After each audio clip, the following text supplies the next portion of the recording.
Ron in St. Louis, I was watching your all-time favorite Royal Rumble from 1992, and I saw the Macho Man throw himself over the top rope to get Jake Roberts, and the referees allowed him to get back into the ring to compete. Currently, if you throw yourself over the top rope, you are eliminated. Can you tell me when that rule of eliminating yourself by going over the top rope began? Well, it's funny you mentioned that. I just got done watching the 1992 Royal Rumble as well on the live feed of the network the other day. I actually watched the 1992 Royal Rumble pay-per-view and the entire 1993 Royal Rumble pay-per-view. I watched that the other night. And it's weird, too, because I always was very fond of the 93 Rumble. I still am. I like on the undercard, they had Shawn Michaels and Marty Jannetty. Even the opening match with the Steiner brothers and the Beverly brothers was actually better than I remember it being. But I watched that 93 Royal Rumble match, and boy, it was not very good. It's not a horrible Rumble, but there was a lot of dead space. I mean, there were parts of the match that were just dead silent, boring, just a bunch of nobodies in the ring. I mean, in a lot of ways, just the opposite of 1992. The one thing they did in the 93 Rumble, I know I'm getting off point here, but the one thing they did in the 93 Rumble that I liked, and it got over, Bob Backlund, okay? Bob Backlund was 43 years old. They brought him back. Nobody cared. He had no theme music. He just kind of went out there. He looked all goofy. And as the Rumble went on, because he entered at like number 2, I think he was number 2.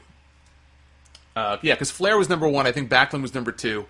People didn't care. I mean, they didn't care. They didn't know who this guy was. As the Rumble went on, because Backlund had the Iron Man record that year, he went almost the entire way. He was in the final 3. The people were into it. Every time they would try to dump out Backlund, like 30 minutes in, people were like, no, no, no. When he would come back in the ring, they would cheer. When he got eliminated by Yokozuna, the place booed. So, like, that story they told got over. But the rest of the Rumble was really nothing to sing home about. And the finish to the 93 Rumble to this day is one of the more comically ridiculous finishes to a Royal Rumble. You got the Macho Man in there with Yokozuna. He gets Yokozuna down. He gives him the big elbow off the top. This is Randy Savage. This is a veteran who has been in Royal Rumbles before. He's been in the company for years and years and years. And instead he goes to cover Yokozuna. He goes to make a pin, which is ridiculous enough. But then Yokozuna, the idea was that Yokozuna is so strong, he is going to push up and propel Randy Savage out over the top rope and to the floor. But you watch this, and it's comical because Savage he jumped. He had to jump. He jumped into the air and basically eliminated himself. So anyway, a little off subject there, but the 93 Royal Rumble match is not quite as good as I remember it being. 92, on the other hand, is just fucking phenomenal. Now, the spot that you mentioned, not the first time, obviously, that Randy Savage has dumped himself out.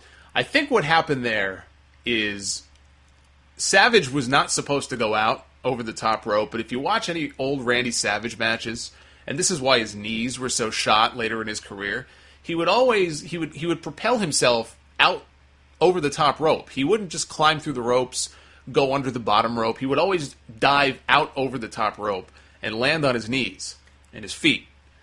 So he had this blood feud with Jake Roberts that was going on at the time. It was one of the many little stories that were interwoven into the Rumble match in 92. So he gets in there and he eliminates Jake almost instantly. Okay, so Jake is gone, and almost like in a fit of rage, he decides to go out of the ring after Jake and continue pummeling him, but he went out over the top rope, and I think he was just so used to doing it that way, he didn't realize. Because on commentary, they're talking about, oh, what an idiot, the title is on the line in this Rumble, and this guy just blew it. He just eliminated himself. He let his emotions get the best of him. And Monsoon and Heenan both are saying this. And then there's a pause in the commentary, almost like Vince is in their ear or somebody is in their ear telling them, no, like he's supposed to be in there. Like, just say that you need to be eliminated by somebody else. So then Bobby Heenan pipes up. He goes, oh, wait a minute, Monsoon. No. I think Savage is still in because he wasn't thrown out. You have to be propelled by somebody else out of the ring. And even Monsoon is a little leery. He's like, all right, I don't know about that. I'll take your word for it. So I think that's what happened. I think it was a botch. I think Savage didn't realize it at the time. They called an audible. They got him back in there because he was one of the final 4 in the ring. Now, it wasn't like Savage really did much after that. You could have just let Savage be eliminated and had, Roddy Piper in the Final Four with Sid, Flair, and Hogan. I think that would have been fine. Piper had won the Intercontinental title earlier in the night, so he was going for the WWF title. And, you could have just let Savage be gone and let Piper go to the end if they wanted to. But, they had their plan, and they had to get Savage back in there. So as far as your question, when did this rule of eliminating yourself by going over the top start? In '89, in the '89 Royal Rumble, Andre the Giant eliminated himself because he had this irrational fear of snakes at the time. He was feuding with Jake the Snake, and so Jake was in there with the snake, and Andre, every time the snake was in there, he would dive out of the ring, over the top rope, and just clutch his heart like he was having a heart attack. He did that in the '89 Rumble. He eliminated himself. So that was the first instance, I think, of that happening. But the rule has changed over the years. Again, you think of '92, it was a botch because they said you have to be thrown out by somebody else. Meanwhile, if you look at like '97, they had a whole bunch of Mexican wrestlers in there. Mil Mascaras was in the Rumble. Mil Mascaras, boy, this guy, let me tell you, nobody could eliminate him. I guess that must have been the rule. So this guy wouldn't put anybody over, and he wouldn't, that was kind of his MO. And it was so bad that not only could nobody eliminate him from the Royal Rumble, he eliminated himself. I remember that. He climbed to the top rope, and he did a dive onto somebody out on the floor.